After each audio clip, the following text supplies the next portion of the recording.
Good morning students. जैसा कि आपको पता है आज 29 जून 2023 है और आज के इस वीडियो में आज के दिन के जितने भी करंट अफेयर्स के प्रश्न बनेंगे उन सब प्रश्नों को एक एक करके इस वीडियो में देखने वाले हैं।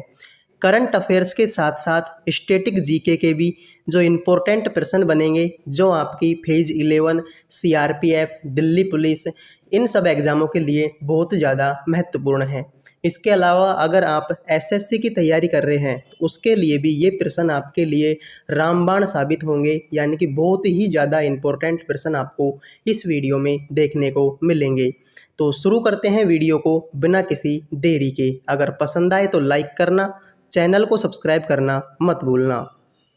पहला प्रश्न है, हाल ही में केंद्रीय गृह मंत्री अमित शाह ने बलिदान स्तंभ का उद्घाटन कहाँ किया? मुंबई, जम्मू कश्मीर, पश्चिम बंगाल, नई दिल्ली। प्रश्न क्या है कि हाल ही में केंद्रीय गृह मंत्री अमित शाह ने बलिदान स्तंभ का उद्घाटन कहाँ पर किया? तो ये जो बलिदान स्तंभ है वो बनाया गया आपके जम्मू कश्मीर में। ठीक है, इसका उद्घाटन कहाँ पर किया गया? Option number B, Jammu Kashmir में। कुछ स्टैटिक जीके के प्रश्न हैं उनको एक एक करके देख लेते हैं। मोघर योजना किस राज्य की है? तो किस राज्य की है? उड़ीसा की। ब्लैक पगोडा किस मंदिर को कहा जाता है? कोणार्क सूर्य मंदिर को। जबकि वाइट पगोडा किसको बोला जाता है? पुरी जगन्नाथ मंदिर को। राजपथ का नया नाम क्या है? तो राजपथ का नया नाम कर्तव्य पथ है। और वीर बाल दिवस कब मनाया जाता है? 26 दिसंबर को मनाया जाता है। तो सारे के सारे प्रश्न क्या हैं? बहुत ही ज़्यादा इम्पोर्टेंट है। बलिदान स्तंभ का उद्घाटन कहाँ पर हुआ? जम्मू कश्मीर में। मोघर योजना उड़ीसा की है। ब्लैक पगोडा कोणार्क मंदिर को कहते हैं। राजपथ का नया नाम कर्तव्य पथ है। और वीर बाल दिवस 26 दिसंबर को मनाया जाता है। अगला प्रश्न है, हाल ही में क्लाउड सीडिंग के लिए परीक्षण उड़ान का सफलतापूर्वक आयोजन किसने किया? IIT Madras, IIT Bombay, IIT Kanpur या फिर इनमें से कोई नहीं।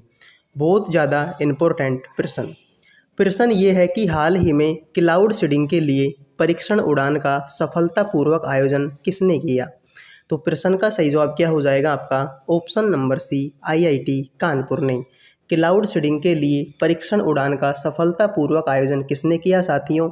Option number C, IIT Kanpur ने। अब देखो इम्पोर्टेंट प्रश्नों की तरफ बढ़ते हैं जो स्टैटिक जीके के इम्पोर्टेंट हैं। सिल्वर ब्रोमाइड का उपयोग किस में किया जाता है? तो सिल्वर ब्रोमाइड का उपयोग किया जाता है फोटोग्राफी में।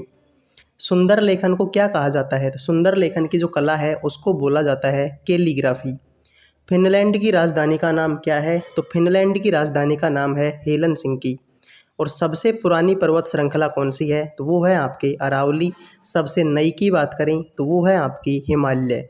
इन सब चीज़ों को आप याद रखें। तो देखो क्लाउड सीडिंग के लिए परीक्षण उड़ान का सफलतापूर्वक आयोजन आईआईटी कानपुर में हुआ। सिल्वर ब्रोमाइड का उपयोग फोटोग्राफी में होता है। सुंदर लेखन को कैलीग्राफी कहा जाता है। फिनलैंड की राजधानी हेलसिंकी है। और सबसे पुरानी पर्वत श्रृंखला अरावली है। इन सब प्रश्नों को आप याद रखें, बार बार एग्जाम में रिपीट होते रहते हैं। अगले प्रश्न की बात करें तो साहित्य अकादमी ने हिंदी भाषा में बाल साहित्य पुरस्कार किसे प्रदान करने की घोषणा की है? सूर्यनाथ सिंह को, बद्री नारायण को, दामोदर मोजे को या फिर जॉर्जी गोस्पिसडोव को। ठीक है, बहुत ज़्यादा इंपॉर्टेंट प्रश्न है, यानी ये इम्पोर्टेंट से भी इम्पोर्टेंट है। साहित्य अकादमी ने हिंदी भाषा में बाल साहित्य पुरस्कार किसे प्रदान करने की घोषणा की है? बहुत ज़्यादा इम्पोर्टेंट प्रश्न। ऑप्शन नंबर ए इसका सही जवाब हो जाएगा, सूर्यनाथ सिंह को। बाल साहित्य पुरस्कार किसे प्रदान करने की घोषणा की? सूर्यनाथ सिंह को। देखो साहित्य अकादमी पुरस्कार हिंदी भाषा में किसको मिलेगा? बद्री नारायण को। ज्ञानपीठ पुरस्कार 2022 किसको मिला? दामोदर मोजे को। अंतर्राष्ट्रीय बुकर पुरस्कार किसको मिला? जॉर्जी गोस्पिसडोव को।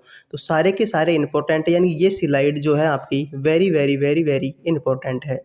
बाल साहित्य पुरस्कार किसको मिला? सूर्यनाथ सिंह को। साहित्य अकादमी पुरस्कार किसको मिला? बद्री नारायण को।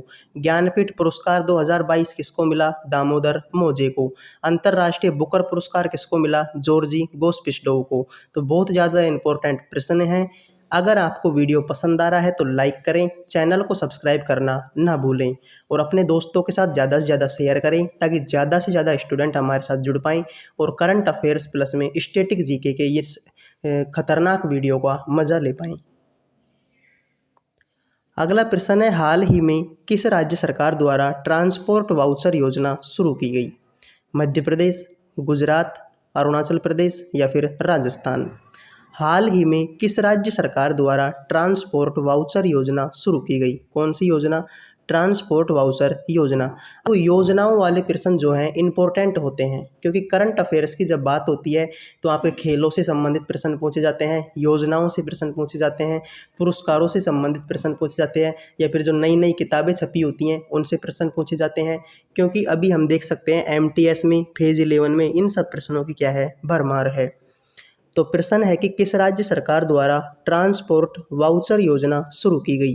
तो इसका सही जवाब क्या हो जाएगा आपका? Option number D, Rajasthan. Transport voucher योजना किसने शुरू की? राजस्थान ने। तो स्टैटिक जीके के प्रश्न देखते हैं। भीमसेन जोशी का संबंधित घराना कौन सा है? किराना घराना। भीमसेन जोशी से संबंधित जो घराना है उसका नाम क्या है? किराना।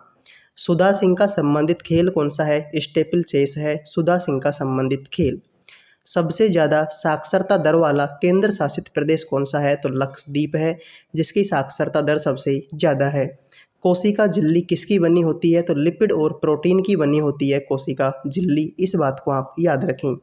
तो भीमसेन जोशी का संबंधित घराना किराना है, सुधा सिंह का संबंधित खेल स्टीपल चेस है, सबसे ज़्यादा साक्षरता दर वाला केंद्र शासित प्रदेश लक्षद्वीप है, कोशिका झिल्ली किसकी बनी होती है? लिपिड एंड प्रोटीन की। इन सब बातों को आप याद रखें, एग्जाम में बार बार यहीं से प्रश्न पूछे जाते हैं। अगला प्रश्न है, हाल ही में प्रथम अंतर्राष्ट्रीय खेल फिल्म महोत्सव की मेजबानी किसने की? नई दिल्ली, मुंबई, बेंगलुरु, कोलकाता। हाल ही में किसने प्रथम अंतर्राष्ट्रीय खेल फिल्म महोत्सव की मेजबानी किसने की? इसका सही जवाब हो जाएगा आपका अंतर्राष्ट्रीय खेल फिल्म महोत्सव की मेजबानी किसने की? कोलकाता ने। स्टैटिक जीके के प्रश्न देखते हैं। तो लॉन्ग वॉक टू फ्रीडम पुस्तक के लेखक कौन है? Nelson Mandela. खादी और ग्रामोद्योग मंत्री कौन है? मनोज कुमार। मकर विलक्कू पर्व किस राज्य में है? केरल में। भजन सोपारी का संबंधित वाद्य यंत्र कौन सा है? संतूर। तो बहुत सारे प्रश्न ऐसे हैं जो इम्पोर्टेंट हैं। लॉन्ग वॉक टू फ्रीडम किसकी पुस्तक है? नेल्सन मंडेला की। खादी और ग्रामोद्योग मंत्री कौन है? मनोज कुमार। मकर विलक्कू पर्व किस राज्य में है? केरल में। भजन सोपारी का संबंधित वाद्य यंत्र कौन सा है? संतूर है। तो साथियों, करंट अफेयर्स के आज के इस वीडियो में इतना ही।